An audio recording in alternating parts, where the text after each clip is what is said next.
Shit.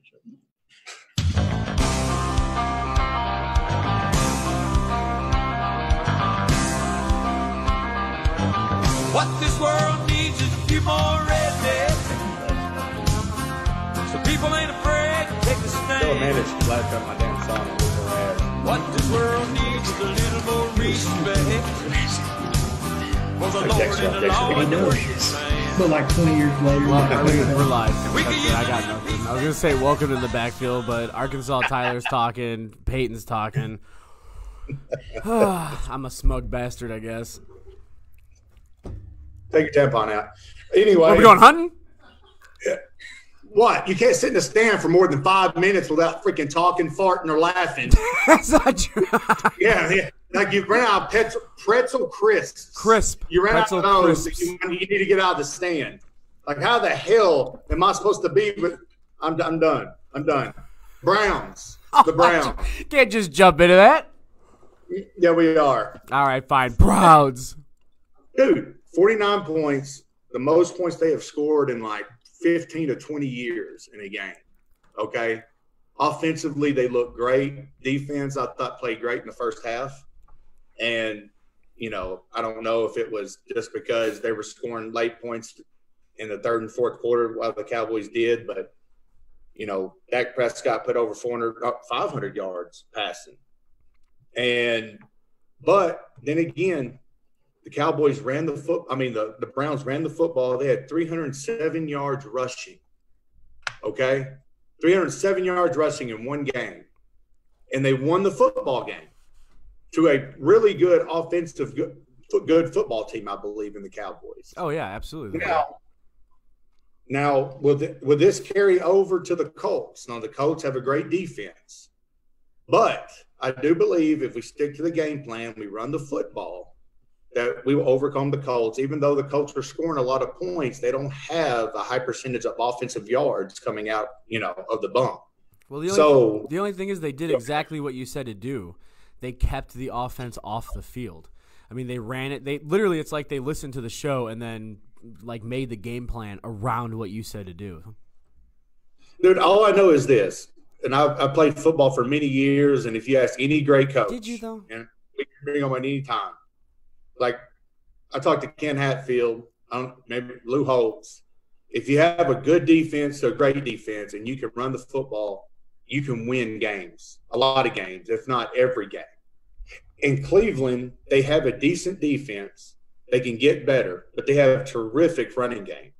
You use that to win ball games and don't try to sway from that. You come out, run the ball, try to stop me.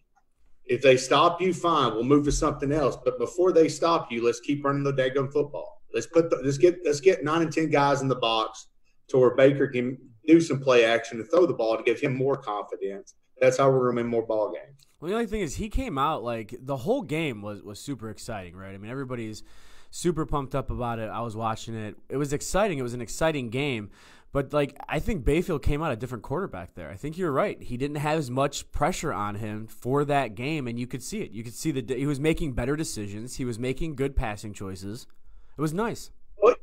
Because you're not in those second and third to long situations anymore. Right. You know what I mean? You run 300 daggum yards a game. You're not going to have a lot of pressure situations. And now, he has 7 touchdowns, 2 picks, which one in Baltimore wasn't even his fault. Right. So you can really just say he had 1 pick against Cincinnati. But the thing about it is now you give him a couple more games to get in the mode and get in the rhythm. This thing can really turn around really fast.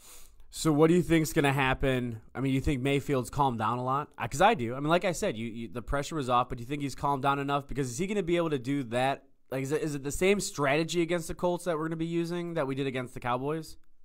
You've got everybody's strategy, every team's strategy should be run the football first. Because if you can run the football, you can do everything else. If you can't run the football, then the team makes you one-dimensional, and that's when you can make bad decisions. But you got to run the football first. I mean, the first play out of the gate was Chubb running for a 24-yard gain. That creates momentum. Right. Okay? That creates momentum, and that lets you know, hey, they run the football. then Dallas has to worry about, okay, 1st and 10, they can run the football, they're going to run the football. They try to run the football, we gain yards, crap, what do we do now? We're going to stack it up, play action, boom, over their head, touchdown. What do you think about the trick plays? I mean, do you think they're going to be able to carry us through? Everybody says, like, all right, Colin Cowherd. You know I hate this guy, right?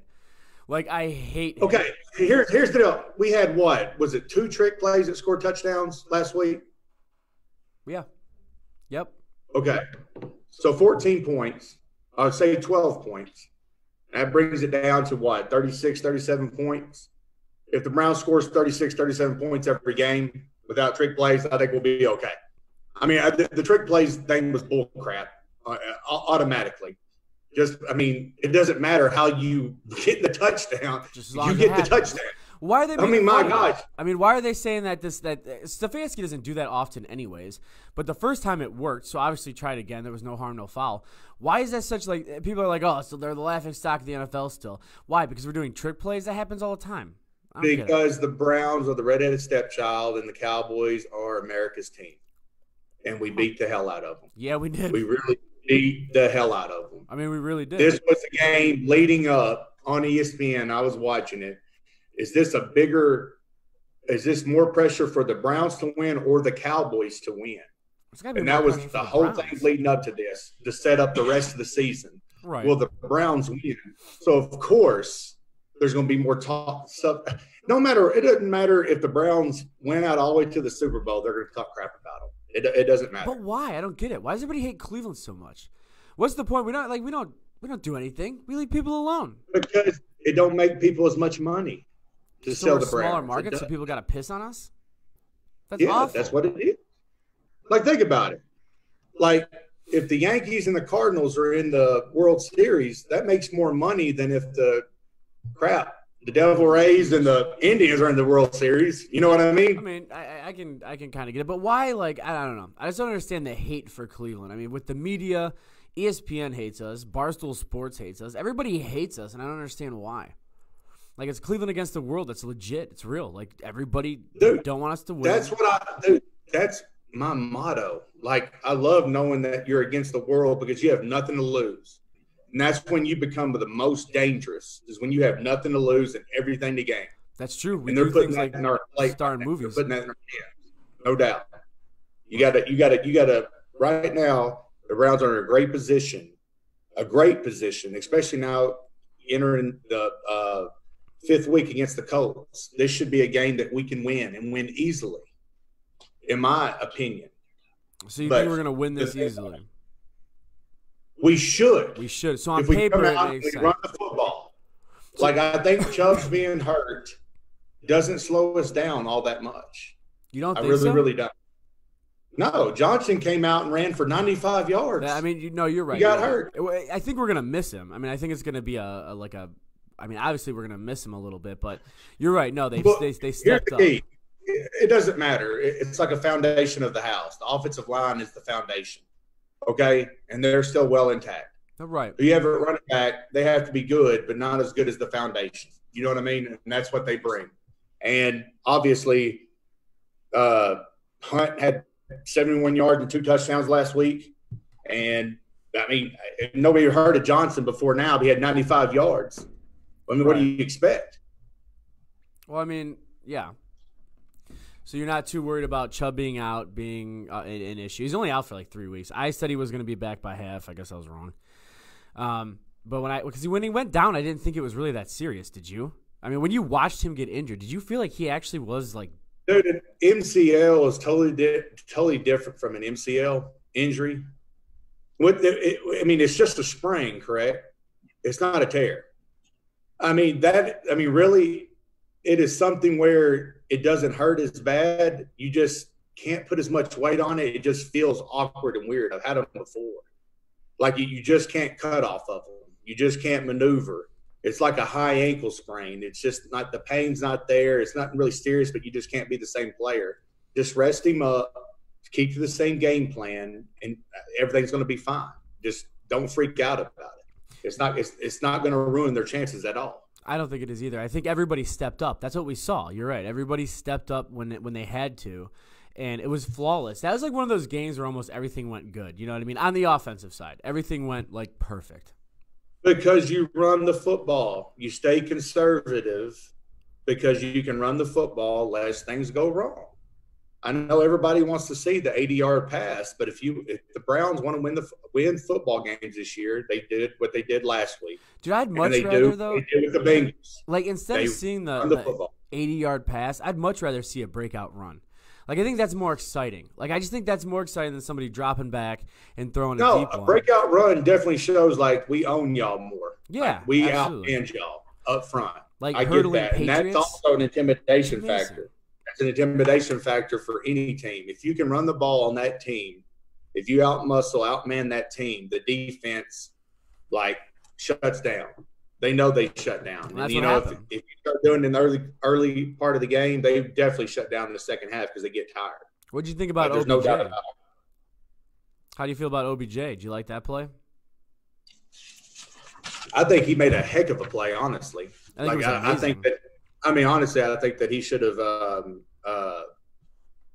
when I watched it, I didn't think he would score a touchdown on it. I thought he may get 5 or 10 yards, and then he just busted out and got a touchdown. He broke that guy's ankles. Did you see that? But still, last week he still had 5 catches for 81 yards, man, and 2 TDs. No, he's that. Let's talk about OBJ for a second. Do you think? I always said that I thought he was like maybe possibly a problem in the locker room or whatever. Maybe on the field too. He's like maybe he was over, like an over diva. But he hasn't. I haven't really seen anything. Have you? Like that would. It looks like he's getting along with everybody. It looks like he's trying. I mean, he did run that reverse. It's pretty sexy. Besides with the Baltimore game, I haven't seen anything since. So we chalked that up to one game. The chemistry wasn't there yet. Now it looks like they're. But honestly, like this is a very conservative offense. It is. I mean, it's very conservative offense, so it doesn't benefit him the way like it would when he was in New York. Right. Underneath Coughlin or McAdoo, where you come from the Packers line of tree to sling it and throw it. Sure. And spread the field. Right now, the Browns are playing my kind of football, smash mouth football, run the ball down their throat, make you stop them, and nobody can yet. That's more intimidating than anything else. You can't logistically and strategically go up against a team if you can't outman or outmuscle them. They're just going to beat you. You can't, try to find that X factor. You just have to line up and match them and play football, and that's what you have to do with the Browns, and most teams won't be able to do it offensively. So you run the football. Which is a good thing for us, right? Yes. We got to remember that. We got to be patient. We got to remember that. That's the problem, though. We're Cleveland fans, dude. We don't wait for anything, and we sure as hell aren't patient. Like, we just want to win the season, man. I'm not talking about fans. I'm talking about the coaching staff. I don't care about the fans. The fans only care about wins. Yep. If we win, they're not going to care. I don't care if it's 7-3. They're gonna love that they won. Oh, we're gonna be super hyped up. Stick with it and super jacked. Create wins, and then that's what's going to make this team. Yeah, absolutely. All right, so we're gonna take a quick break. When we come back, we can talk about some more Browns. We'll stay with it. We can talk about our hunting TV show if you want. We can talk about the movie you're gonna star in. We can do a lot of cool stuff. You want to talk about that? Whatever you want. Don't tell me whatever I want, because I'm going to say something. No, like, let's jump into the Browns. I'm sorry. I'm a Brownies fan. Forgive me. Okay. Dick. All right. We'll be right back. Don't go anywhere.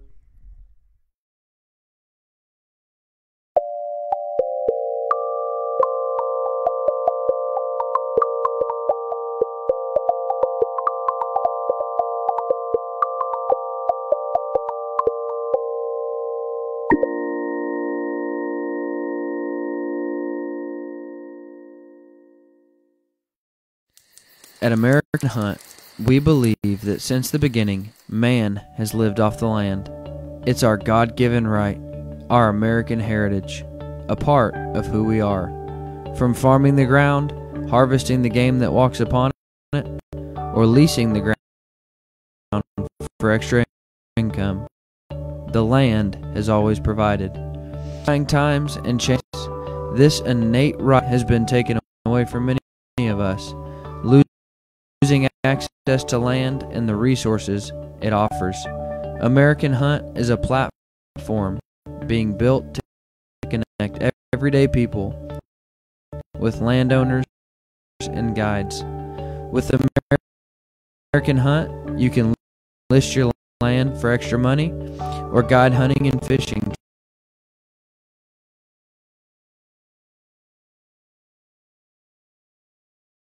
Hunt, fish, and camp with all your friends and family throughout the United States. Come visit AmericanHunt.com for more information.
the beard.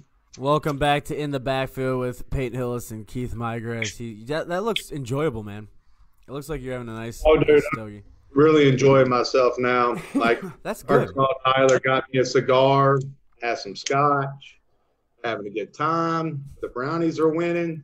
I hate the Indians right now, but we're doing good. I'm with you. So you're going to be in a movie. Why don't we talk about that for just a minute? You know what? Yeah. You know more about that than I do. Dude, you're you the talk star to of it, Mark bro. I- You're literally the star of the movie. You are the So whole, what? like, you're everything. You're everything in that movie. You're the Okay, werewolf, so which is cool. Okay. And I'm also well, we can't talk about it. Well, no, you can say Like, that we it's can a give away the plot. All right. God. So what, you don't want to talk about it? Like, it's called The Hunting. It's going to be cool. Yeah, it's going to be a horror/thriller. We're shooting it here in a couple of weeks, and it's in Southeast Ohio, and I think it's going to come out next Halloween in theaters. So I mean, really looking forward to it. Did you And be on then the we're big shooting screen, on man? it. Are you nervous at all? It's going to be cool. No, No, of course not. I Pete Hillis believe doesn't get that. nervous. No, dude, I believe this, man. Like, everybody always tells themselves, like, you know, I wish I was someplace better or bigger, or I was doing something else. You know what I mean? And I have a shot to do that. Oh, yeah. So I'm not going to be scared and give it my all, and I'm going to make it work because people don't have too many shots in life. That So you is just got to true. do that. That is true. You know, we missed you. So Suryat, you know Suryat, remember him? He was in studio last week, and I co-hosted the show with him because his other host was on vacation or something. We talked a lot about you, man. The Browns miss you. We miss you. Let's talk about that. I don't know what that even means, really. What do you mean I you don't know think what they're that means? You don't know what it means if somebody misses you? I believe they're doing pretty good without me right now. No, they are. I mean, they are. believe it or not. They are, but yeah, you make it hard to compliment you. You know that? Like, super hard. I'm sorry, I'm a humble guy, Keith. You're a I'm humble sorry guy. that You're I- drinking scotch and having a cigar right now, talking about being on a movie. How humble is You that? you brought it up, you a-hole. You told I didn't me bring to. it up. You told me to. You Did told me I could talk about. Arkansas Tyler, did I tell him to bring it? You actually said we don't need to. Exactly. I told you we do not need to bring it up. I hate and then him. you want to bring it up. The Browns. We'll talk about the Browns. What? Exactly. Let's talk about not us, Keith. Good job. It's always about us. What do you mean, not us? So the Browns. That looks like a really good cigar. It is. It's pretty good. Yeah. All right. So what else we got about the Browns? Anything else? I mean, we're Okay. excited. They're doing good. We know they're going to be playing the Colts. Myles Garrett won Defensive Player of the Week Yes, he did. after having 3 tackles, 2 sacks, and a forced fumble last week. So that is something to look good forward to. Just because we just paid him that big contract, you want to think that, hey, you know, we're getting our money's worth. He's playing for it. So that's great news. Right. And right guard Wyatt Teller had the best performance grade at his position in the league so far this season. So, like I said before, man, there's a lot of things to look forward to for this team coming up. There's a lot to be excited about. There is. I mean, I can't remember the last time when, for the Brownies anyway, that I can go into the next week or the next week game and say, man, I just hope that we can give them a game or we can stay in the game. Every week now, I think that we can win. It's a good shot that we win. How about that? It's even a good shot that we win. That's what excites me about this year. How do you think, like, coming from obviously your perspective, how do you think the players are feeling right now? Like, how do you think the locker room is after that? Because, I mean, Baker's doing all those commercials, which is fine. But now watching those commercials hurts a little less. You know, the progressive commercials where it's all his house. Like, it actually is his house now. It feels good. Like, as a fan, I'm comfortable with it. But how do you think the players are – what's their mentality now after having these wins? Honestly, I don't think it means too much as No? of this point. No. You know, like, they're still feeling their way. You know what I mean? They're producing in a productive way, which is good, but they're still feeling their way out. They haven't found themselves as a team yet. like most other teams take years and years to find themselves, like the Packers do with Aaron Rodgers, or the Chargers did with Phillip Rivers, or the Colts did with Peyton Manning, or Tom Brady with the Patriots. It takes years to develop this certain type of industry or this system that makes you more confident. Like, to me, for them, it's about a belief and a faith in what they're doing that's going to produce or make them better right now at this point of what they are. So it's a week-to-week deal. It's a make-or-break deal to me every week. If they blow out the best team in the NFL, it won't surprise me. If they lose to the worst team right now, it won't surprise me, because it's all about the mindset in the locker room right now, because everything's new, everything's fresh. Everything's 3 months old right now. And so we got to give them a little time. They're 3-1 though, and look forward to great things, because I think great things are coming. Which they are. And as a Cleveland fan, you have to be excited, right? Because we're a football city, man. Like, as much as I love baseball, we're a football city. We're a football town. And when the Browns are like, dude, there's just something about the next day that feels good about yourself. Like, you feel good. You know what I mean? When the Browns win, Monday's okay. Monday doesn't seem like a Monday anymore. We could push through it. And what you're watching is a team that, you know, and I like the way Baker Mayfield, did you watch the end of the game when Mayfield got on and the reporter asked him something like, you know, something about the most scoring points or whatever we've had in X amount of years? And he was like, I don't care. Doesn't matter. I like those answers. I like when our quarterback says stuff like that. No, like, honestly, I think that Baker is presenting himself as a great quarterback because everybody's against him. This was a make-or-break year. And he comes out at the beginning of the season saying, I'm going to stand for the flag. He starts playing. He starts doing well. And then when he does well, he takes no credit for it. He stays humble about it, and he moves on. That's characteristics of a great quarterback. Let's just hope that continues to happen. And with that being, you know, with them saying, do you think the players are satisfied? Like, are you ever satisfied? I mean, until you get to the playoffs or Super Bowl or whatever, you're never really satisfied with winning, are you? I mean, that's just the mentality of an athlete, of a competitor. You're not happy winning. So you're seeing a new Browns team that has the mentality of not being happy being 3-1. They want to keep going. See, that's the greatest and the worst thing ever that happens to an athlete. Speaking for myself, like, I accomplished a lot in my athletic career, but even now, looking back on it, it was never enough.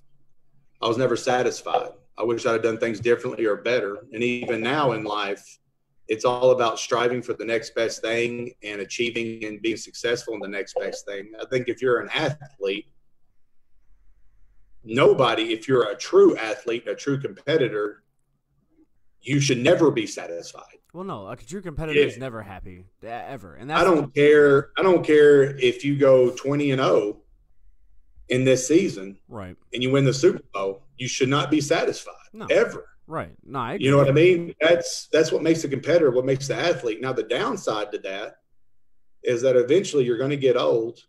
You're going to stop playing. And when you live in the real world where the competition's not as high and people are not looking at you the same and you're working a regular job, that's when depression kicks in. You know what I mean? Like, most people will tell you when they leave the game that what they missed the most was the atmosphere of the locker room and the relationships you had with your teammates, so forth and so on. I mean, that's what you miss more of all, because it's a camaraderie thing. It's like being in the Army or something else. It's about a unit sticking together and achieving one goal.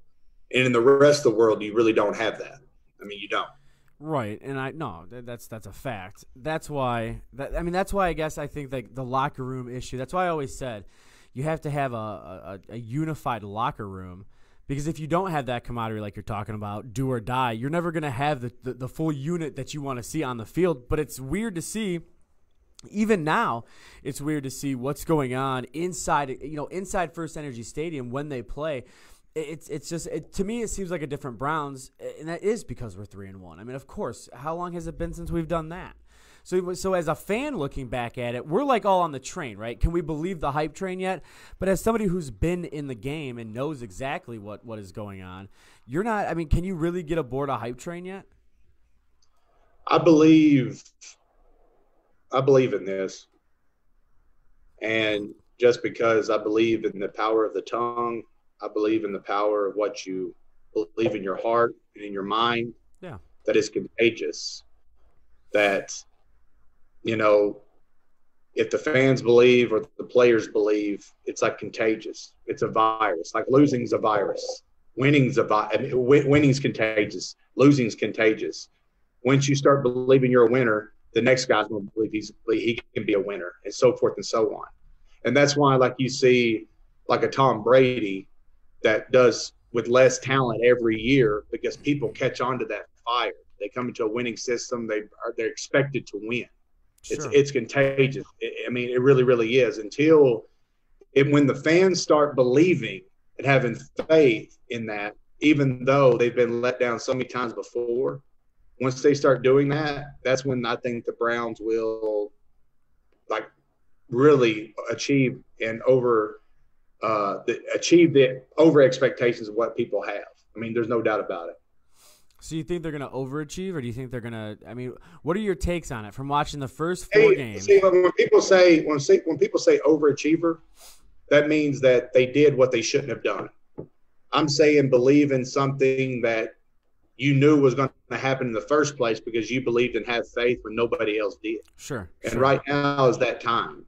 I mean, at the beginning of the season, nobody believed in the Browns. Now they're 3-1. They beat the Cowboys. Everybody's talking bad about them. Right now is that one of those crucial points where if the fans back them up, if people back them up, then they will succeed. If you don't, they could falter. I mean, there's a lot going into that. Well, absolutely. And now, I mean, from what I just recently heard, instead of 6,000 fans, the Browns can have 12,000 fans now in the stadium, which is an improvement. You coming to a game when you come down here? If they allow me in the stadium, I'm down there with my shirt off. What? Guaranteed. Well, maybe not do that, but why don't we go? Let's go. Why wouldn't I do that? Why not? Because I want to go too, and I don't want to walk around with you shirtless. I don't know. Is that wrong? I wouldn't go shirtless until I got in the stands. Oh, okay, that's better. Just be real. Yeah, no. All right. So, anyways, can we go? I'll call him. We'll see what happens. We'll see if we. I just want, balcony seats with all you can eat buffet. We'll be good. Could you make that happen? No, I thought you could. Yeah. Mm-hmm. Yep. I'll just pull out I was on the cover of Madden. It's cool.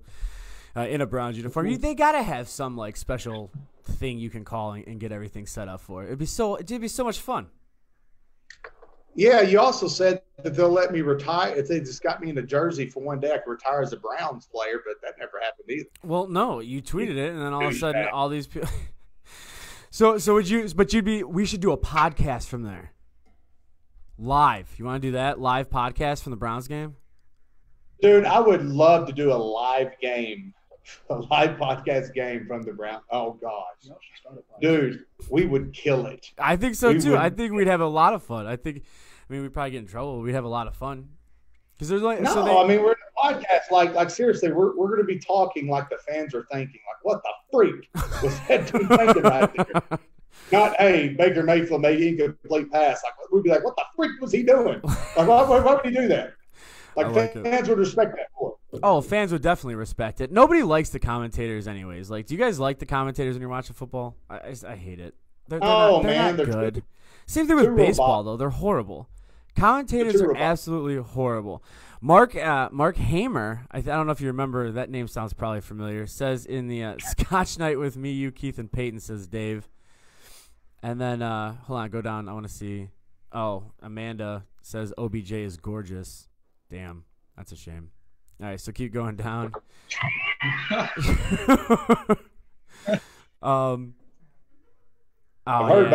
thought Mark was going to let us talk about the movie. I heard about his sex life a few weeks ago. I don't know. I'd call him gorgeous after that point. I don't know. Oh, yeah? Tyler. Oh, yeah, Tyler can produce it. Do you not remember that? It's a little muddy up here. He likes to go on the back road. Yeah. No, he does not like to go the back road. We need to take a quick break before this gets out of control.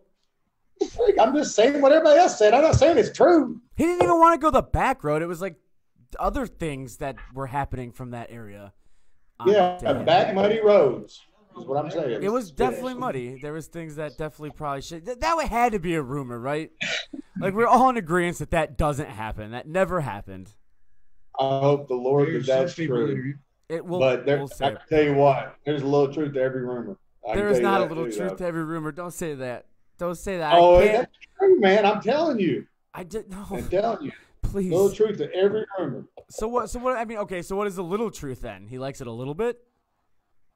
I mean, what would the You truth trying be? to call him or something and try to get a date? I mean, I don't understand this right now. What? We're gonna take a quick. God, I hate you. We're gonna take a quick break. We'll be right back. Don't go anywhere. We'll talk more OBJ and a little bit of truce, I guess. Don't go anywhere.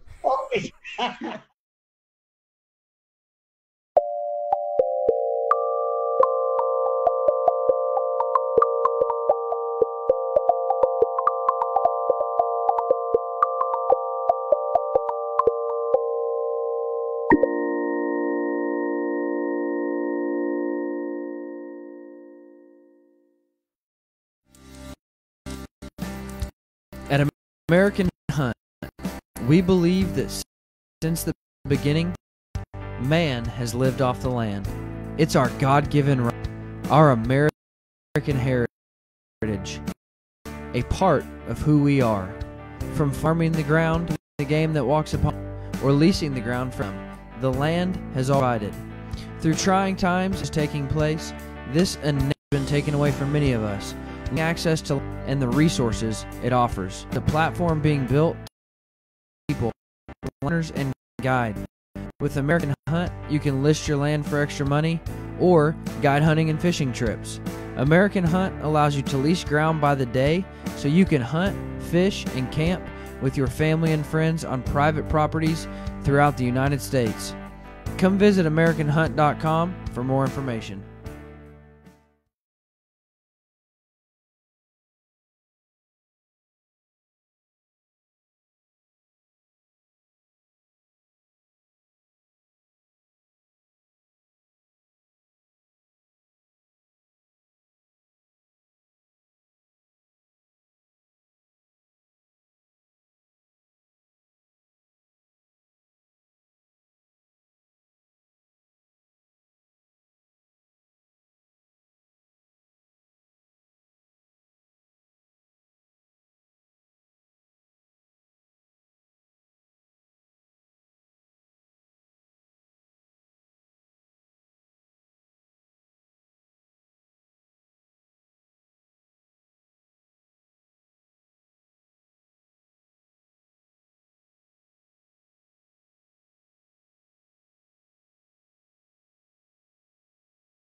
Welcome back to In the Backfield with Keith Migra and Peyton Hillis.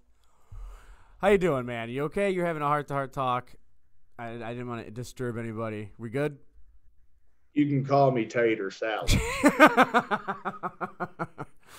Oh my God. We should get Mark Hamer in here on a Zoom call to talk. You want to do that? We should interview Mark Hamer, Cleveland's own Dude, honestly, Emmy-winning producer. Yeah, honestly, like I would love just to bust his balls if you like put him on here. Like honestly, like you know how uncomfortable he'll feel. I'll bring Terry over too. Just to Oh, make you him feel bring better. Terry over, it's over. Lobo, you do that, it's over. It's over. We got a lot. I mean, outside of the movie that we're going to be in, we're also shooting a TV show. So I mean, that's cool, and Lobo's going to be in it. It's a fun show. Yeah, I mean, he's the best dog I got. Like I told you before, that dude right there, he can sniff out any coon you got. We're Best dog you got. me and Mark and Tyler were talking about possibly using Terry as my stunt double, my body double. Will that work or no? That would definitely not work at all. You don't think it'd be funny to like see me jump into a pond and then it cuts and it's just Terry's falling into the pond as me? That'd be hilarious. Terry's like 5 foot, 400 pounds, He's and you're not like 400 5'10", pounds. 180. He's pretty close not to it. 400 pounds. He's pretty close to it. We should mean, get him on the yeah, podcast. almost, yeah. Is Terry down there? No, not right now. Oh, you should have had him come on. We should have Mark come on though. If he's there, send him the Zoom link, Tyler. Mark will Yeah. pop in. Do it. Well, I'm really glad you're still worried about what's happening with the Browns. Or I am worried about Santa Brown. Talk about the Browns. Mark wanted me to do this. God, why do you hate me so much? Why don't you tell me this at the break, then you butthead? I couldn't. I tried to. I had to call you because you weren't listening. Oh, I'm sorry. I Don't couldn't smoke even- a cigarette. I was smoking. You're smoking a cigar. This is the first anything I smoked in like 2 years. Can I enjoy myself? Yeah. Sorry. All right. So back Sorry. to the Browns. What are some of the key pieces besides the run game that you saw click with us? I mean, I know we gave up some points. I'm not saying that. Like, what is our defense doing? You think how is that going to transfer to the Colts? Are we going to have issues with our defense moving forward? What's going on? I think if we make mistakes, we turn the ball over. I see bad things happening. Sure. But like I said, if we stick to the X's and O's and run the ball, I don't see them beating us whatsoever. I mean, the Colts. I mean, how many yards is it that Philip Rivers has thrown for this year already? Like I don't think he's even hit 1,000 yards this year yet. I mean, and not even that. I mean, I know they have a higher. They scored a lot of points, but it's always because they get it on the other side of the red zone. People making mistakes, making turnovers. But I don't see our boys making mistakes if we run the football and we did what we did last week. I mean, it's all about, time of possession. Usually, I mean, they used to teach all the time, 90% of the time, whoever controls the time of possession wins the ball game. And I see that totally in the Browns' hands. Okay, but you're right. But what about, let's say, the defense? What does the defense have? Because we talked about this 2 shows ago, and you even said going in there that the Browns' defense was going to have to make stops, period, because the Cowboys have a great offense in Prescott and everything else. So we knew that. But going in now to the Colts, knowing that, I mean, are we going to be able to put up that amount of points again? Do you think we're going to have – are we relying just on our offense solely to get us through all this? No, let's get it straight. The Colts have a good defense. They're not the Cowboys. They have a good defense. But the best kryptonite to any offense on the other side of the ball is you having a great offense and keeping them off the field. I'm telling you right now, if we can run the ball against the Colts, we win hands down and we win big. That's where we should focus, and that's how it ends. I mean, honestly, they have a good defense. They have the potential to stop us, but I don't see that happening this week. I mean, if we run the football like we're capable of, like we've been doing for the past year and a half now, right? I don't see them stopping us.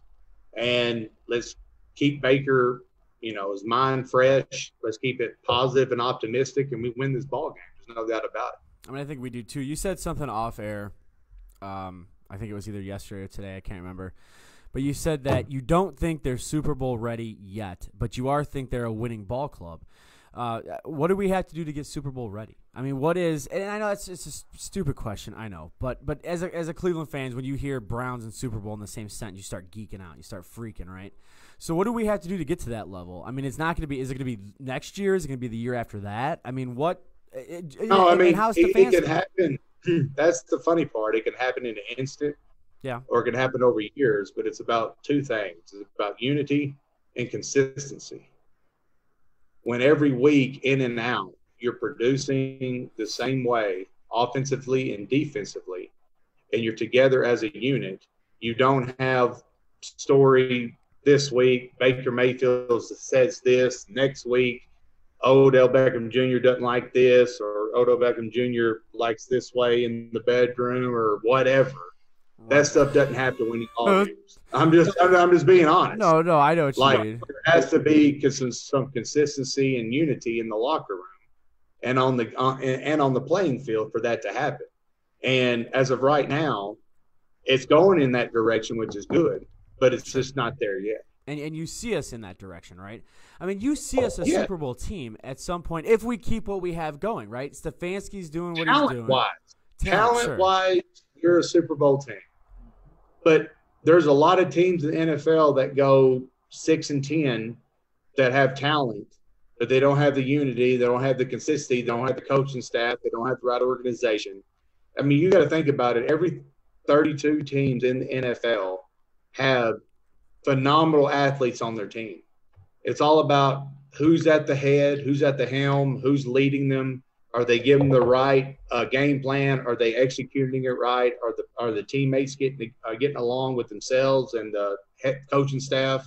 There's a lot of variables that go on. But as of right now, the Browns have looked the best they've looked in a very, very long time.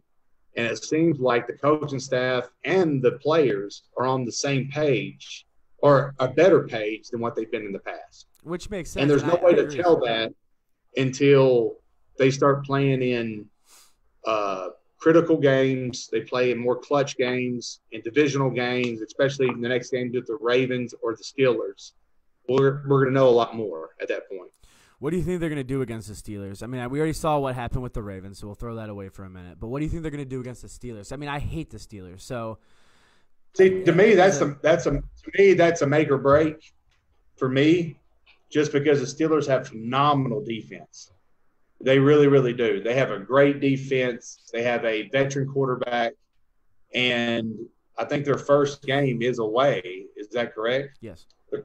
I think their first game is away at Steelers. So, and if anybody, and all the Browns fans know, and every guy that's dressed in a Browns uniform playing in Steelers Stadium is very intimidating. What they do there and then is going to mean a lot for this team. Yeah, no, absolutely. I think so, too. So, I mean, with the Steelers, what do we have to do to kind of counteract them? Because, I mean, the Steelers are a good team. It sucks, but they are. What's the game ball. Plan? That's it. We're running the ball. This is the Browns' form of attack from now until whenever. Okay, Keith. It's kind of like this. So you had a kid, and you wanted to protect them from drugs or whatever else it is. What do? You keep them as far away from that, what they're predisposed to do that's going to make them fail. Sure. With the Brownies right now, it's the defense. So how do you make them not fail as much is keep the offense on the field. So you keep the offense on the field. How do you do that? You run up the clock. You run up the clock with the best – I think the best running game in the league is the Browns. Right. The best handle, the best offensive line. You keep your defense off the field. That's how you win ball games. You say, man, that seems pretty one-dimensional. But you don't understand when you run the football and you take time off the clock, it's really hard for the other team to win. Right, but my problem is what happens if they stop the run? I mean, they're just beasts. It's a wall. You're not getting anywhere. You have to change the game plan. I haven't seen it yet. I'll say do it until you stop. I don't think so either. Like, I don't think we've seen it yet either. But I mean, you gotta change it up. If it happens, you gotta be prepared. I mean, what do we have faith in Baker to be able to do that? I mean, we obviously have faith in our run game. But yes, but that's what it is. Like, I think Baker's the guy that when he has to make. I think he's like me. Like I was the only guy that ever I had to play from behind. I had to be the underdog. I had to be the guy that I was the only guy that could win us the ball game or lose it is when I actually picked my feet up and actually did what I could do. Sure. Is when nothing else, like if that point happens, I believe Baker can step up and win ball games. But you stick with your foundation, you stick with your running game, you let them win ball games for you to make you successful. That's what Odell Beckham Jr. needs to learn. That's what Landry needs to learn. That's what Mayfield needs to know before anything else can happen. That is the foundation. What is worked in week and week out. Everybody talks about the basics of football, the fundamentals of football. Running the football is the fundamental of football since the beginning of time. If you can't run the football, you're not going to win a lot of games, period. Right. No, for sure. And I agree with you. And it's good that we have what we have to be able to have a running game like that. And, I mean, the plus of it, I guess, looking at it is it does give us something to – I mean, it is exciting to watch. It's just like it was exciting to watch you jump over Patriots and hurdle people and plow into them. It is exciting as fans to watch that kind of stuff. It's just my thing is I want a plan. You know what I mean? I get worried that if they stop it, we're screwed. Don't see, here's the thing, man. Football is a game of reaction and instinct. It's not about a plan. You can have a plan all you want. A boxer can step into the ring and have a plan. Once he gets punched in the face the first time, that plan goes out the window. Right. Like you can prepare so much. But once the gunfire starts happening, what are you going to do during those times? People are going to step up or they're not. They're going to succeed or they're going to fail. That stuff you can't control, so I say don't worry about it. But what I am saying is that fundamentally, this team is a conservative running football team, and that's what we should stick with. Yeah, I don't see the Colts stopping us. I don't see a lot of teams stopping us, even in our division. Perhaps maybe the Steelers, could maybe stop us. Even the Ravens, I think we came out with the wrong mindset. Yeah. I think that we can run the ball on the Steelers. We did run the ball on the Steelers. We just made a lot of mistakes. And at that point, I still think that it would have been a close game if we didn't win against the Ravens, even in the first game, if we just stuck to the mindset of running the football. No, for sure. Mark, what do you think about that? Where'd he go? He was just on, wasn't he? You said he was. Oh, Mark's coming on. He's in the chat. He's texting me. Oh, he thinks you're right. We're bringing Mark on. You ready to talk to him? Oh, yeah. Are you, though? No, my chat. Yeah. Like my text, Tyler, like phone. Oh, okay. He's going to talk about the movie. We're allowed to, You talk right? about the movie and I'll respond. There we go. Do That's what? what we'll do. You talk about the movie and I'll respond. Because I'm not going to be the idiot that screws up. No, I'm not going to. I'm going to have him talk about it. I'm not going to say anything. Okay, we'll have him talk about it. All right. So what? Before we get into all that, do you want to jump into baseball, or do you have anything else on the Browns you want to talk about? We'll go around the NFL in a little bit, but do you have anything else specifically on the Browns? Specifically on the Browns, no. I mean, I think I pretty much said everything I wanted to say. With the Indians, I'm very disappointed with the bullpen. I'm as well. With the bullpen or the rotation? Are you mad about the bullpen or the rotation? Well, I think it goes hand in hand, but really the rotation. But I think it goes hand in hand. But the thing about it is when we needed them the most, they didn't step up. And when our bats actually clicked, the pitcher wasn't there, but they were there all season. They were. So it's kind of hard to just bash them the way, like I feel like I'm doing, but I'm not trying to. But also with the movie, me and Keith were doing this too for, PTSD vets. That's what the movie's basically about. Right. And our friend and our director, Mark Hamer, is going to say a little bit more about it so y'all can understand it. Mark, how you doing, brother? Good, man. You're drinking water and not whiskey. I'm a little bit upset about that. Well, no, this is just vodka. I didn't want anyone to I don't want to put up the, like take your thing away from you. So I figure this is good. Mark, we put you on the spot, man. Are you okay with that? No, that's totally fine. And I love the fact that, right when I even come in, you text me, like you comment, and then I, log in and it's like, oh yeah, and we're live. So cool. Yeah, we don't believe in taking breaks here, I guess. And when we do, it's always my fault. So yeah, I wasn't allowed. It's true. He's been giving me a hard time all day. Like I guess I ruined the movie for everybody. I wasn't allowed already. To talk. I guess. I don't Mark, know. he's trying to give away the plot, and I'm trying to shut him up. Dude, I'm sorry. I gotcha. I wasn't trying to give away the plot. God. All right. So what can we what can we say about the movie and the TV show? Because you're actually directing and producing both. Right. So there's a lot we can say, and of course there's a lot we can't say. But one of the things that I think is awesome to talk about is just you guys and your roles within this film. We'll start with that. Like, so it's a feature film that's being shot here in the Cleveland area, and it is about a U.S. Marine that returns from active duty with PTSD, and like that PTSD manifests itself in natural and supernatural ways, and there's a lot of drama to it, and there's a lot of kind of storylines that I think a lot of people can relate to. And we're telling this story within the structure of a horror film.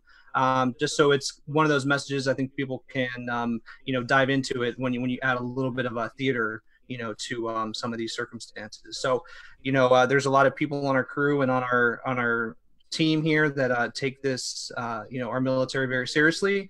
And we wanted to use this medium to kind of tell a story in a fictional kind of way to kind of help get some of those messages out. And so in doing that, we started looking at who in Cleveland can, pull this off, from a character standpoint, to be able to shoot it. And then also, it's got to be for a global audience, so while we're shooting it in Cleveland, we need a global audience, so of course I thought of Keith first. And so I called up Keith. Yeah, I called up Keith, and he was like, "Well, I'll definitely do it. I got this guy. You might want to check with him. He might be into it. I don't know, And then then he's like, "All right, I'll call Peyton." So then we called Peyton, and both you guys, and to your credit, you're able to read the script and really get it. And, kind of want to participate in a way that I think is going to add a lot to the story. So we're super excited to have you and super excited to be shooting. I have read the script, by the way. I really have, Mark. Like the whole thing, or just like the title and then like the last page, so you can kind of like talk about it? I have read the last page. I skipped the title because you already told me what it was, so I didn't feel I needed to read that. And then I did. There's some of the things in between I read. Okay, like page numbers and things like that. I did know there was page numbers on there. I did know that. I don't know what page numbers I read, but I did. Hey, honestly, Mark, I read it like literally. I remember when you sent it to me. Me and my wife were on the plane, flying from Arkansas to the Florida Keys, and we had a layover, and then Florida Keys. And I remember I read the whole thing, and like literally, at that point. I'm trying to learn like every part, everybody that's doing it. And I thought it was a magnificent script, really. Like I really, really did. And just because it seemed like to me, like you're trying to get to the heart of the matter with what's going on inside this guy's mind that we're portraying, and let the audience know like, hey, there's something bigger here that you should, be looking towards. And, you should be taking more attention to, with people that come home with this from war. And that's what really attracted me to the script and to the movie. Yeah. And that was one of the underlining things that even started the whole process of putting this all together was like, we have this, general narrative, with some of our, soldiers that are coming home, and, our military folks that are coming home, and, like what they're suffering, through. And I think sometimes, you kind of have to be a little creative and clever how you deliver that message to the general audience so that they can accept it and they can kind of see it a little better. So that's when we kind of started putting this this story together around this character, and then knowing that we're gonna kind of wrap it into this this film that is it's a fiction, but there's a lot of truth that's happening within this, and it's something to kind of like pay attention to and try to get that message out in a new way that isn't so traditional. Yeah, no doubt. I like, honestly, it's very creative. I think how you turn it into like a horror / thriller, but also like where it hits at home too. It hits at the heart of most people that have served or has lived with someone that served or is married to someone that served or their son or whatever. I think this will connect with a lot of people, and that's what I think is so creative about the story. Yeah. What are you guys most what are you guys most excited about? Is there like a particular part of it, or is there like the vampire part? And not to get like the vampire I'm part, excited for right? when the vampire goes. Right. I read it. I swear I did. Yeah, and then the elephant on the helicopter that comes and that lands, and then yeah. I think that was Operation Dumbo Drop. I think I saw that movie when I was a kid. It was a good one. That's a good movie. Yeah. I'm excited. I mean, I think it's just going to be exciting because it's a new experience, right? I mean, it's going to be fun to go out there. There's really going to be no difference between what we do in the movie and then how Peyton makes fun of me, beats me up, and because we both know that's how it's going to be. Yeah. I truth be told, and as you would say, like, God's honest truth, like that's one of my favorite parts too. And I can't wait to, how that plays out. Because, when you're reading it and you're hearing like some of the characters' lines that, you're playing, Keith, like, just when you say it, I can hear Peyton's voice, like playing across from you, kind of like I already know what he's going to say. Like he's gonna make fun of it. So it just kind of worked out really, really, really well. And I'm also really excited. And this is something that we had talked about, even after the script was written and you guys said it, and something that we're doing, with the style and how we're putting this film together, and it is really letting, there be room for that kind of like organic kind of performance to happen, while there's like, there's the exact words on the page, then that's to like a guy, like a place to get us close, but, we really want you guys to kind of like take it and make it your own and put your spin on it and put your art on it. And that's what a true collaboration is, that we can all work together and, kind of like make each other better, and you got great ideas and a spin. Let's do it. And so like, I'm excited to see how you guys play with that. I'm very excited about that too. Now, why? Because I can tell you right now, I don't know about art and sophistication, reading, writing, arithmetic, or any of that. Yeah, crap. none of that. That it's gonna seem very authentic when I can talk to Keith on film. I can promise you that. Right. You're gonna beat me up, Right. aren't you? There's scenes in there where I'm gonna be physically hurt. No, like your character, like the character who you are is how I think of you now, like almost. And so like it's kind of relate. And so like I really don't have to even act. No. Like it's gonna be routine. Yeah, like basically. That's good. You think of me as a bitch. Cool. So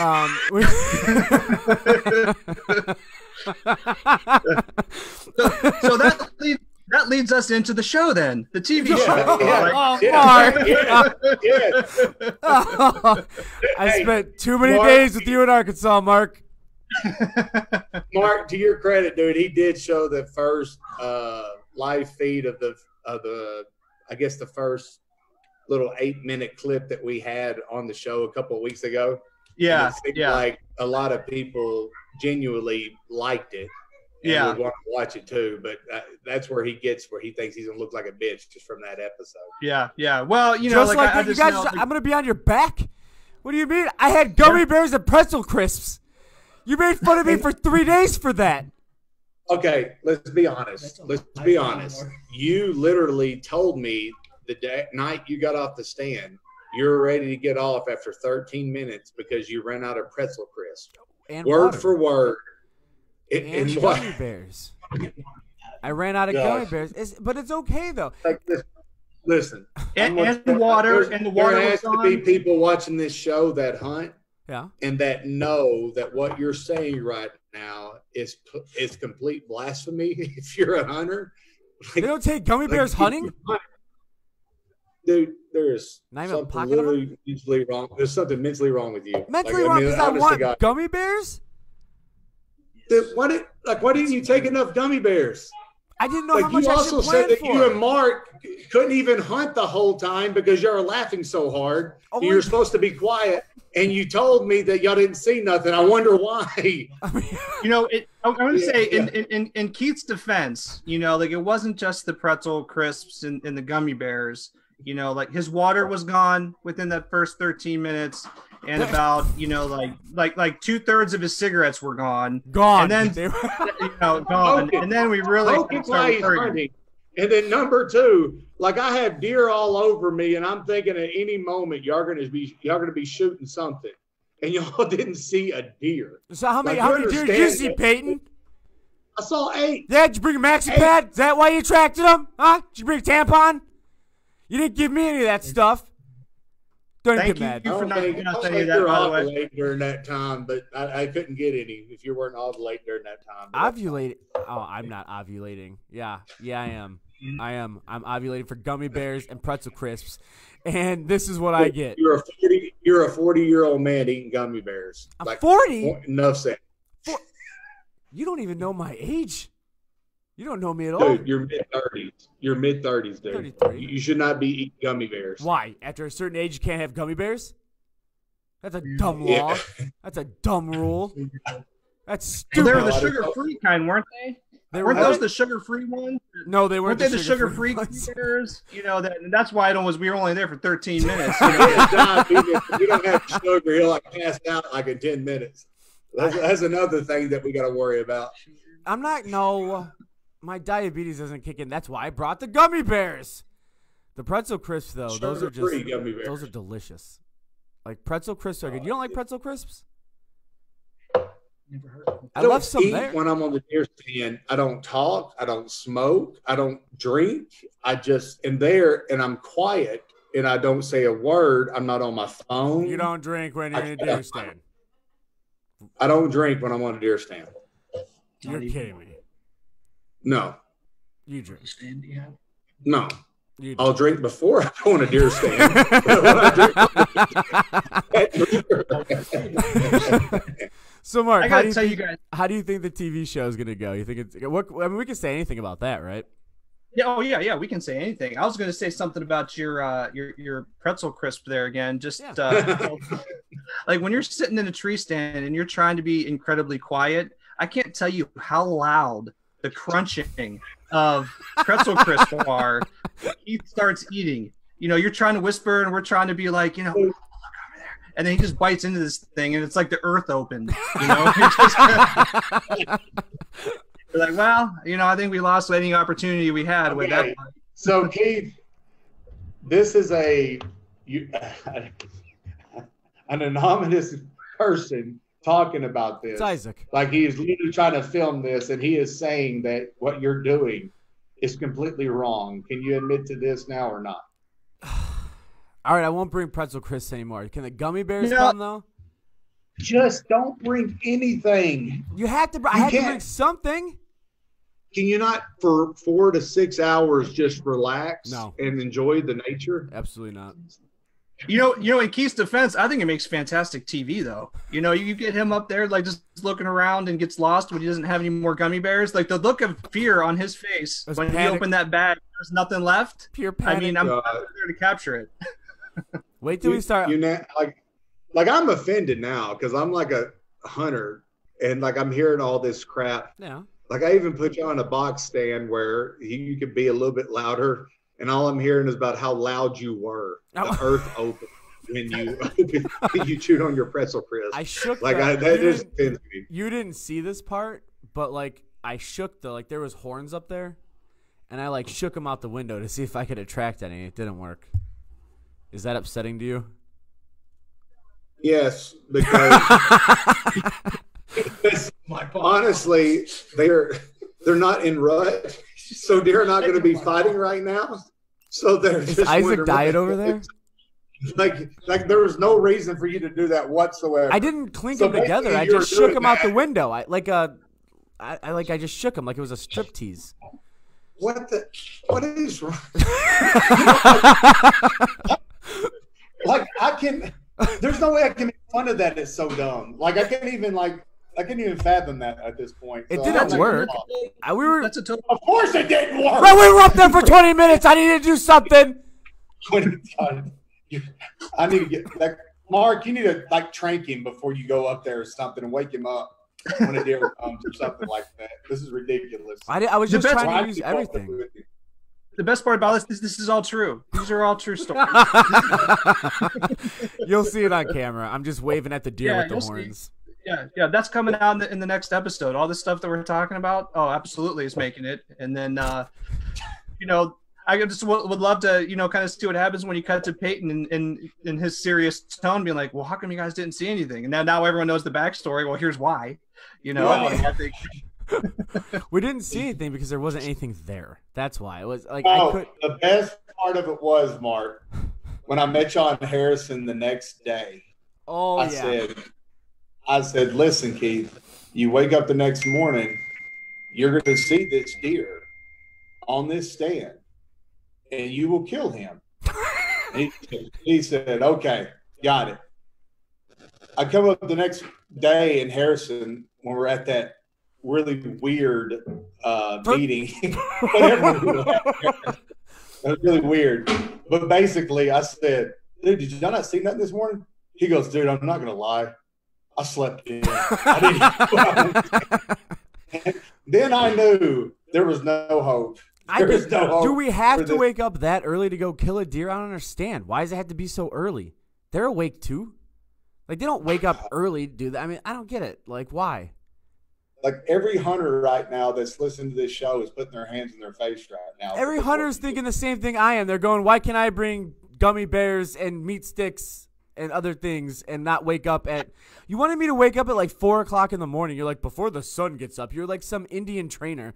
You're like, before sun comes up, wake up, go stand. I don't want to do that.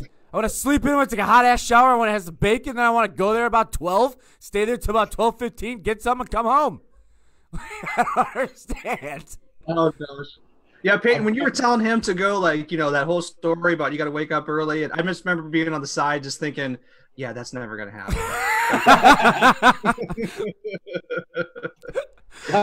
like I thought, like to me, I thought we were taking this seriously and this show seriously, and I'm like, this needs to happen.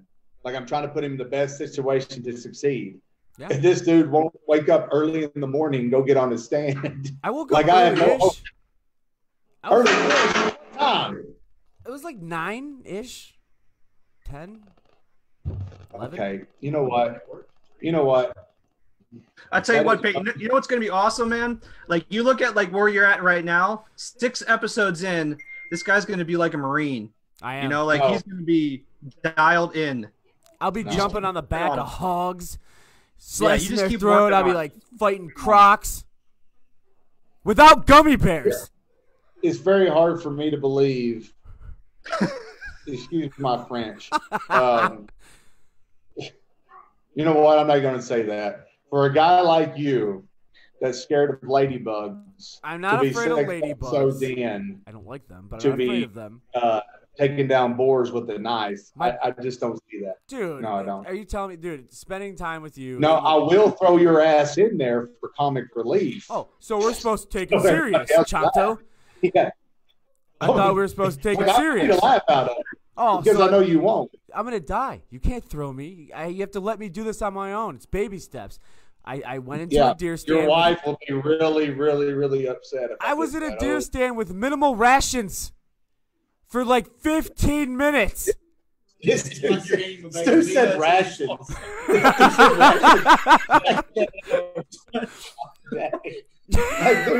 You act like you're like Bear the survivalist, like you're out in the middle of the wilderness, like literally. I was. You were literally at like a fourth of a mile from the cabin. But what happens if what if I would have had to walk back? I would have been gone for days. I can't believe we're talking about this. So we got to talk about something else. He did bring a fire starter and try to use that, and that didn't work. Then he tried the bow drill, and that didn't work. And then, he's just rubbing two sticks together, hoping something happens. I was rubbing the horns together, see if that could maybe attract deer and keep me warm. Yeah, I hear Isaac laughing. Oh, dang, man. Yankees, I tell you what, like I swear, Mark, like this dude said he's been deer hunting before. Yep. Like there is no way this dude's ever been deer hunting. No, before. absolutely. Gummy bears and meat sticks. How do you think I knew what to pack? Were you 3? Like, did your dad have you to stand and you were 3? And your dad shot him? He said, son, you shot him. That was a good job. Is that what happens? Take that away from me. Thanks. I appreciate it. That was my childhood. It's a freaked up childhood. Why is that a messed up childhood? No, my parents loved me. They didn't send me out into the woods. They sent me to places that were nice. I didn't have to go sit out in the woods. I didn't go camping. I didn't pay to be homeless. I went to a hotel. Jesus. Anything else, Mark? I don't know how to follow that up. I really don't. All right, let's take a quick break. Mark, do you have anything you want to add before we go to break about the movie or anything like that and stuff?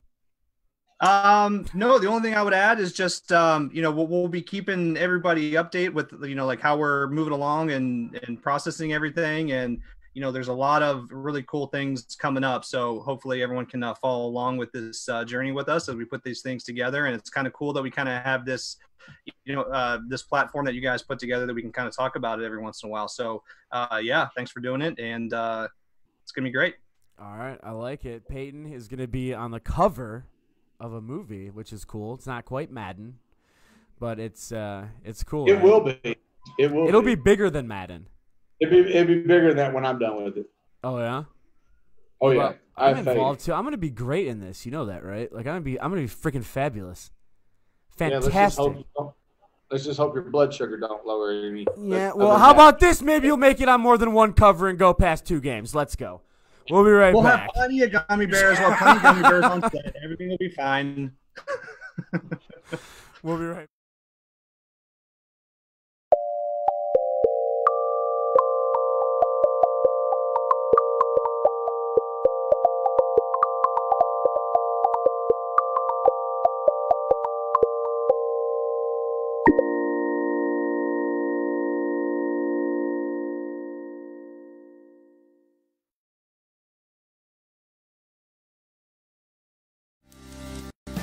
At American Hunt, we believe that since the beginning, man has lived off the land.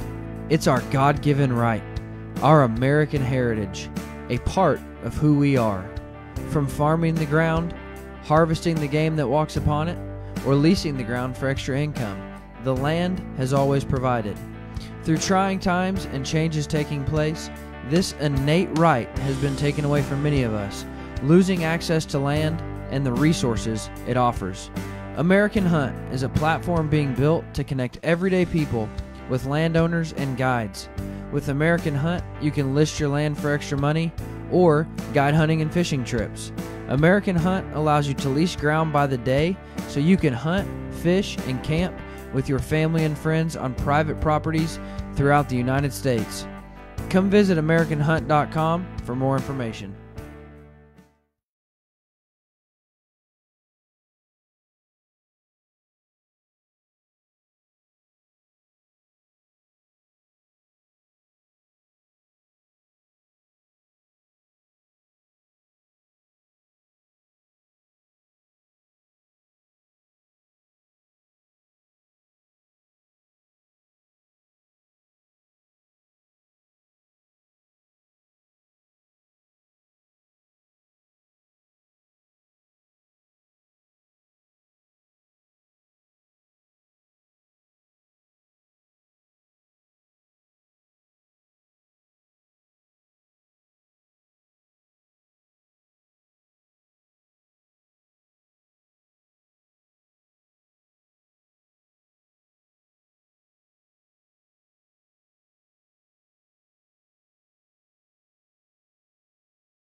Welcome back to In the Backfield with Keith Migra. How are you doing, Peyton? Doing good now, my brother. How you doing? How's that stogie going for you? Oh, dude, it's doing me good right now. I didn't ever get a cigar when I came down there. Well, because you ain't my friend. But anyway, go ahead. Wow, dude, that cuts deep. So, dick. All right, what are you laughing at? No, nothing. I'm just ready for our next topic. You tell me what our next topic is. Okay, I'm going to move into the NFL COVID situation. Of course we are. And to the Bill O'Brien Texans situation. Well, which one are we? And I'm going to relate that to what happened to me actually today with the whole COVID situation.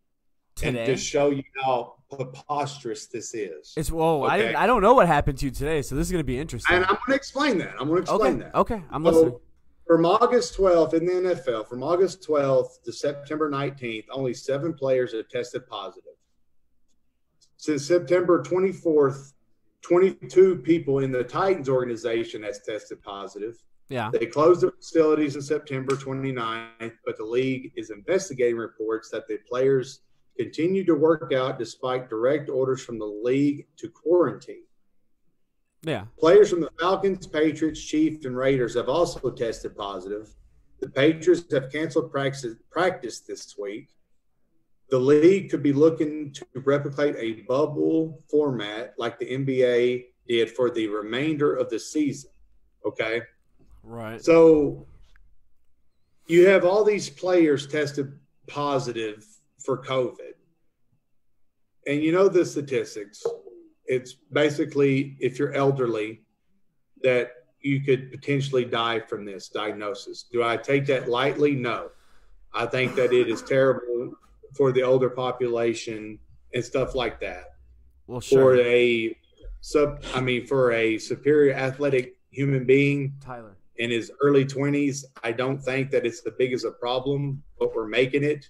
Because as of today, I went into the place that I work out, and they have a sign on the front door that says, when you enter, wear a mask. But once you get in the weight room, you can take your mask off and, work out. Right. But as you're working out, there's 50 people in there, and you're so jam-packed in there together, and you're thinking, what's the point of even wearing a mask? And as I'm walking back out, I didn't wear a mask. I just forgot. And this elderly woman just looked at me and says, look, you're not considerate of me because you're not wearing a mask. You could kill me from this. And I said, she said that to you? Lady, yeah. She straight up just pointed me out. And I said, lady, if you're worried about catching COVID, then stay at home. Like, I don't tell you what to do. Don't tell me what to do. I was like, this was a mistake anyway. Like, don't tell me what to do. And basically, this has become such a stupid argument between people that it is like transformed our society into this fear-based society to where it makes you hate people if they don't wear a mask. I mean, I know everybody has seen this. Like, you're driving along and you see a person that's alone in a car and they're wearing a mask, and you're like, what the freak are you doing wearing a mask? Right. But you can go in a restaurant and take your mask off when you sit down, but there's 1,000 people in the room. What makes you not think you're going to catch it in there? Like, none of these laws or platforms make sense whatsoever. Right. I'm with you. Whatsoever do they make sense? And it just confuses me. Right. And on the other hand, the next biggest news is the Texans fire Bill O'Brien this week after going 0-4, which he probably should deserve because he has a great, talented team. Sure. That should not be 0-4. They currently have the highest payroll in the league, so which means that you probably should win a lot of ball games if you have the highest payroll in the league and, you're filling up your salary cap. Yeah, But then him and J.J. Watt get in a fight, and then when they get in the fight, he gets fired. Right. So Romeo Crennel takes over, which was my head coach in Kansas City, which he's a great guy. But that's where this came to I mean, if you've seen, like, especially in Cleveland, Right. like over the past couple of years, like coaches, not producing early in the season get fired. Like, what is that saying about the head office or the organization's front office, choices right. if they're going to fire a guy midway through the season? You know what I mean? Or not even a fourth way through the season. What does that say about them? Yeah, no, for sure. I'm with you. So we don't have a lot of time left, but I agree with everything that you say. But real quick, who's our T-shirt sponsor, Dukes? We got some cool stuff going out. GV Arts. GV Arts right here in Cleveland. They make everything for Cleveland. They made a badass shirt for us for the podcast. It's super awesome. I'm wearing a GV Arts shirt right now. Actually, it's a hoodie. It's pretty cool. They gave it to me. I like it. But the background, our new background that you can't see because all you see is a green screen, but background is the GV Arts plaque. They made that for us. So, I mean, it's super awesome to be part of it with them, like kind of partnering with them, I guess, in a sense, because they're all about Cleveland. They make awesome Cleveland stuff. But Mark wanted us – so we're going to play the trailer to end the show with the trailer for the TV show. Anything else? You got to be quiet while this is running because I can't mute you. No, you just tell me when it's running. I'll shut up. All right, I think we're going to start running it now. We'll be well, you look like you're going to hit me. No, not at all. I love you, Keith. No, you don't. No, you don't. Yeah, I do. You hate do. me. Stop being sentimental and freaking emotional. And No, I don't want you to get take your emotional. time. Never mind. I love you too. All right, so we'll be back next Thursday, 6:30 p.m. Eastern Standard Time, right here. Big play. Check it out. Don't go anywhere. You're going to want to see the trailer. It's funny. This is what everybody was talking about. I look like a bitch. Hillis looks like the man. It's all good.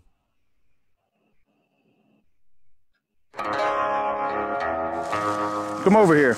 I don't have any tick spray. If you start talking about Lyme disease and shit, I'm gonna go nuts. Like right there. Now, okay, now you see that trail right there? Yeah. Now walk about 15 feet that way. What are you gonna do to me? Go. See? You don't see the trail they're going through. The deer walk through there, you can walk through there. I'm gonna get a tick. So you can see a little bit of a carcass or something. A carcass? Yeah. Shit, right? Don't move. If there's a snake or something, I'm gonna shit my pants. Don't fucking move. You gotta believe me on this. I hate you so much. Don't move. We'll kill it. Don't move then. I'm not just gonna stay here. I don't move! Well, damn it.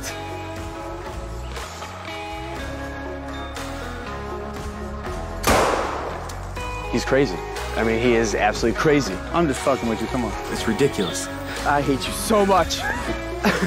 You know, when I shot, you know you were shitting bricks. That really was. Like, I missed your leg by that much, just on purpose. Jesus. We're gonna need insurance for the show. In the Hunt is a docuseries that follows a lion-hearted outdoorsman and his docile yet witty sidekick as they venture out to hunt some of our country's most fascinating beasts in the most remote places. There is satire and insanity. Oh, Jesus. But also camaraderie, teamwork, and perspective. Keith Migra, you know, he's my friend and all, but he just doesn't get, the outdoors. I mean, he's afraid of bugs and, fairies and stuff like that. You see some buzzards over there. You know what a buzzard is? Yes, I know what a buzzard is. What's a buzzard? That's what's gonna kill me. Or it's gonna wait till I die to eat me. That's why they're out here. They know I'm not gonna make it. My biggest fear is death. Like death, that's what's gonna happen. There's bugs, there's poisonous things, bears, snakes. It's not a place for a city person. Oh, there's spiders everywhere. They breed here. There are bees everywhere. Open the door. There are bees, I see them. I'm already breaking out. Why? I don't know. Oh, there's a freaking spider web. Are you just afraid of all bugs? I don't like them. So you have fire ants out here? Fire ants everywhere, son. What? Oh, it's more of them. Those caterpillars. Why are they everywhere? I mean, you got a denim spider on your neck. Get it off of me! I'm good. It's horrible. I'm not from this area. I don't do bugs. I don't do any of that. So it's awful. Like, I swear, ever since you've been here, you have bitched about something. Like, about something. Like, it has not stopped since. Can't help it. He bitches all the time. I mean, like, the thing is like, when I go hunting, like, I want to have a good time. This time you get away from your wife, your life, you go out and you have a good time with your friends. Why do people do this for fun? I don't know. Why do you sit around playing with yourself for fun? Because that's fun. Okay, like me hunting deer and turkey and bear and other stuff is fun. That's the equivalent. You have been married too long. Show co-host and former NFL star Peyton Hillis is an energetic and passionate individual. His superb hunting prowess, not to mention his fearlessness and determination to win, makes him lethal in the wilderness. He hits pretty much everything. It's ridiculous. And he makes fun of me for not being able, but he taught me how to shoot, so I'm getting there. I'm getting better and better. You see that white coyote right there? What coyote? Yeah, the white coyote sign. That's it. All right, shoot it. Let's see if you can hit it. From here? Yeah, from here. All I'll right. be able to hit that. I don't even have earmuffs. Now, if you can't hit that shit from here, you don't need to be hunting with us. You're gonna go. Okay. All right, are you ready?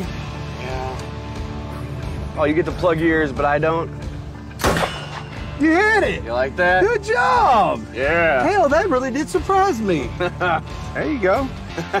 It's only as big as my tallywhacker, but I mean, that's a big old thing to hit from right there. That's right. Again, he brings out the best in you, and then when he's out here, he brings out the worst in you so he can build you back up. Because you know right now you suck. Oh, yeah. Okay. You're scared of bugs. Hate him. You don't like heights. No, I hate him. Hate him. And so I don't understand. Have you actually hunted or you just been lying? No, I hunted.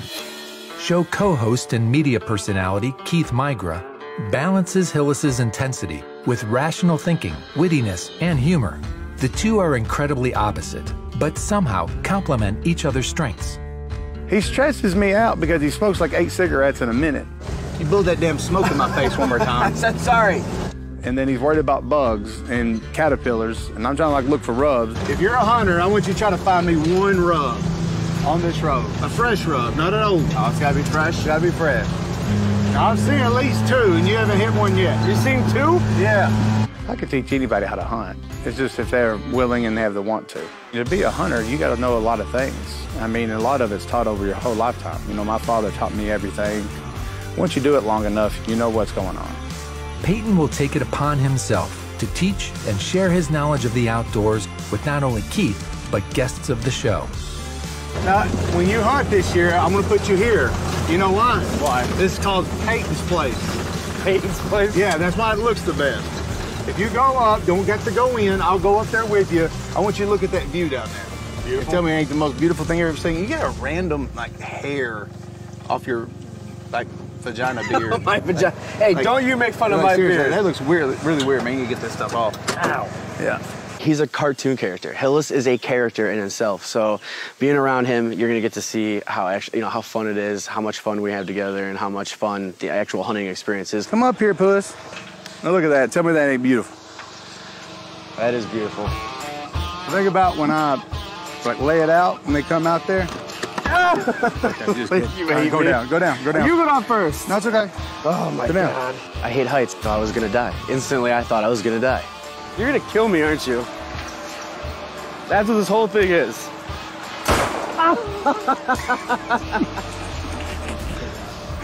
I'm out of my element, so it's gonna be fun to be with someone who's in his element and then learn from them.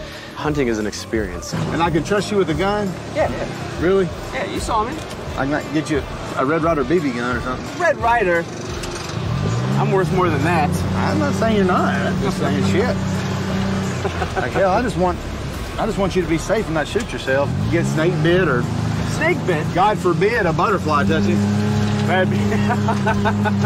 Hunting's not hunting if you don't have your friends around.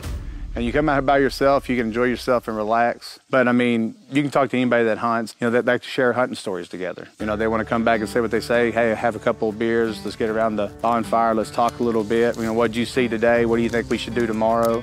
You know, it's time to vent and release, you know, even about life, what's going on.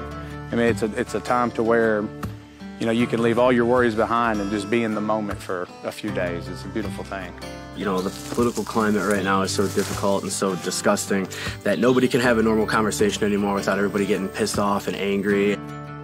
When social divide polarizes the mainstream, In the Hunt sets out to prove, as a country, that we are more aligned than we think through through the primal ritual of wild game hunting. Being outdoors is almost like being in a counseling session. You can actually kind of understand how we're more alike than we are different. That's the good balance of it, is you need someone who can push you to be the better person you are, and that's what I've gained with him. You can take two people from two opposite backgrounds and put them together, and they can create a friendship. Even people that we'll have on the show that's never experienced that, like that, I think they'll start to understand like why people love to do this and why it's important.